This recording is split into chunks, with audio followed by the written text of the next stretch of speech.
Salut à tous, Noël approche à grands pas et qui dit Noël, même dans des conditions particulières, dit famille. Et qui dit famille dit parfois débat. Et je pense que comme tout le monde, vous connaissez une personne qui aime beaucoup dire ce qu'elle pense. Si vous n'en connaissez pas, alors peut-être que c'est vous. On a tous donc été confrontés à cette personne dont les propos commencent à devenir tellement forts qu'on se pose sérieusement la question de savoir s'il faut entrer dans le débat pour lui faire comprendre qu'on n'est pas d'accord. Bien évidemment, on le sait d'avance que cette personne ne va pas changer d'avis d'un iota, mais une émotion si forte vous prend au trip que sur le moment vous vous dites « Allez, on s'en fout, je vais les rentrer dans le buffet et on verra plus tard ». Et cette vidéo a pour objectif de vous aider à éviter de gâcher de l'énergie. Pour vous l'expliquer, eh bien je vais m'appuyer sur quelque chose de super utile qui est... Alors ok, l'expression est classe, mais le biais cognitif, c'est quoi? On peut résumer ça par une sorte de déviation de la pensée vis-à-vis d'une certaine logique. Alors attention, le but n'est pas de stigmatiser certains modes de pensée, de dire ici qui a raison ou qui a tort, sachant que des biais cognitifs, on en a tous. Souvent, les biais cognitifs partent de ce qui s'appelle une croyance. Et une croyance, eh bien, c'est une certitude qui se base sur des éléments que l'on juge comme probants et qui a le poids d'une vérité absolue. Et pour expliquer la vie de certains biais, eh bien, c'est très simple. On va donc commencer par la phase 1 qui est...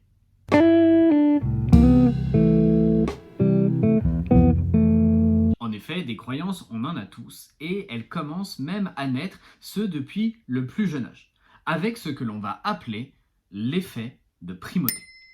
L'effet de primauté, c'est un biais de mémoire, c'est-à-dire qu'il est automatique, il s'impose à nous, visant à dire que la première expérience est souvent, à tort ou à raison, bien la plus marquante. Principe qui rend plus difficile le fait de changer d'avis. Le premier avis forge un début de croyance. Par exemple, je me balade en ville dans un quartier que je n'avais encore jamais visité. Malheureusement, au bout de quelques minutes, je me fais agresser. Première visite et une agression. Mon cerveau va assimiler cette information comme quelque chose de fort. Et sans forcément le vivre, parfois entendre une personne pour qui vous avez une haute estime partager son expérience sur une chose que vous n'avez encore jamais expérimentée peut parfois suffire comme effet de primauté, un petit peu avec procuration. Autre exemple, pour essayer d'être plus concret, celle de la théorie du complot. Alors je rassure, encore une fois, bien évidemment, le but n'est pas d'essayer de dire qui a raison ou qui a tort ou de critiquer le système de pensée. Chacun a sa croyance et je suis là pour respecter ça. Par rapport à ce qui est appelé aujourd'hui les théories du complot, on se pose la question de ce qui a pu démarrer un effet de primauté. Il est possible que pour un certain nombre de personnes, qu'une déception très forte concernant le milieu politique puisse en être la cause. Et que la déception de trop qui fait que tout ce qui peut être annoncé ensuite par l'État ou ce qui représente d'une façon très large le système devienne source d'un refus ou d'un très gros doute automatique. Tout le monde ne réagissant pas de la même façon à ce type d'événement, mais ça, j'en parlerai lors d'une prochaine vidéo. Bref, vous l'avez compris, avec l'effet de primauté, une croyance peut rapidement s'ancrer dans la vie d'une personne pour devenir une croyance très forte à part entière. Maintenant, on va s'intéresser à la deuxième phase qui est...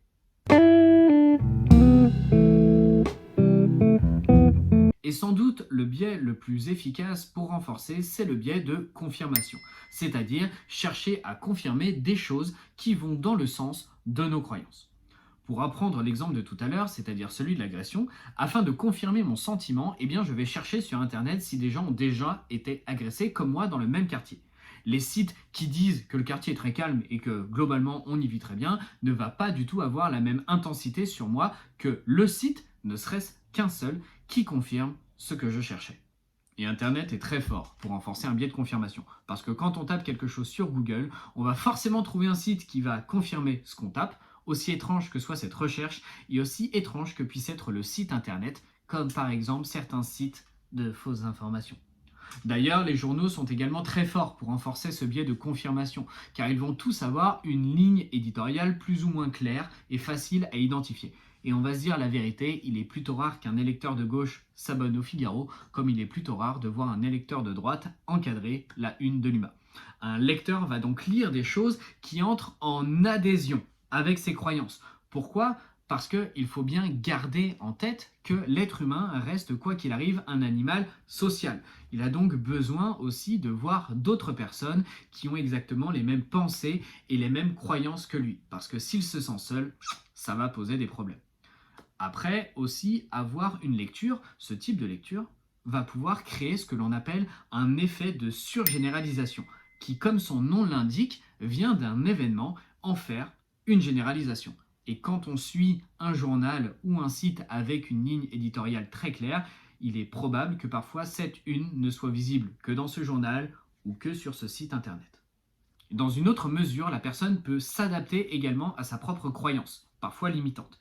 Et pour ça, on va jeter un petit coup d'œil sur quelque chose de très intéressant qui s'appelle la prophétie autoréalisatrice.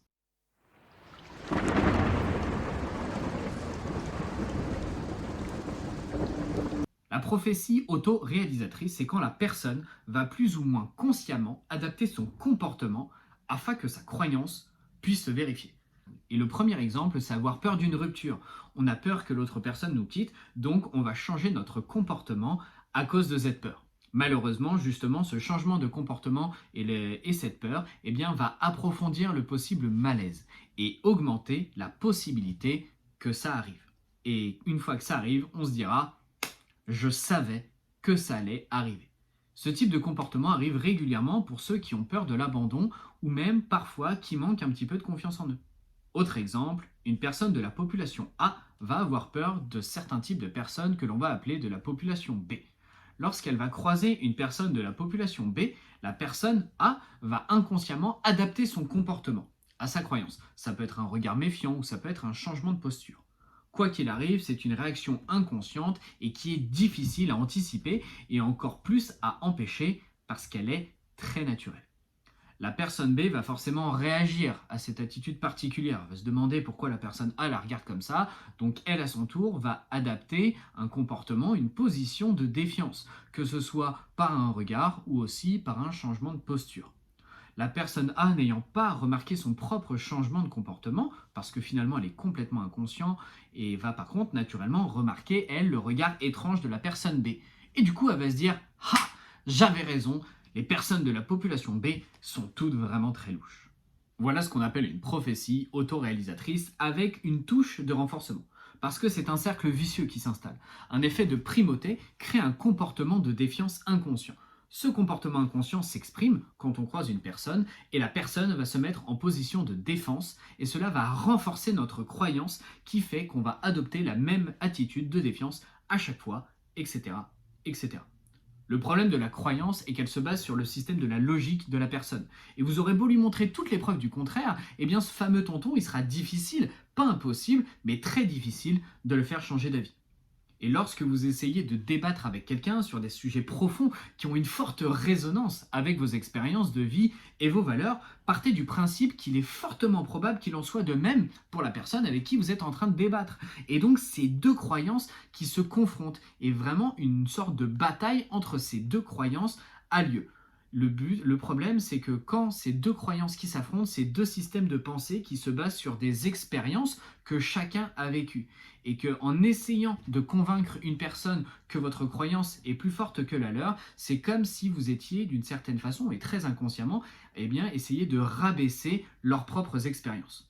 Et le fait de mettre en doute les croyances de quelqu'un, c'est toucher malheureusement à son identité profonde. Et donc à ce qu'elle est, il faut donc comprendre qu'il est logique pour cette personne qui se sent vite touchée qu'elle ne va pas répondre avec des arguments logiques, mais plutôt avec ses émotions.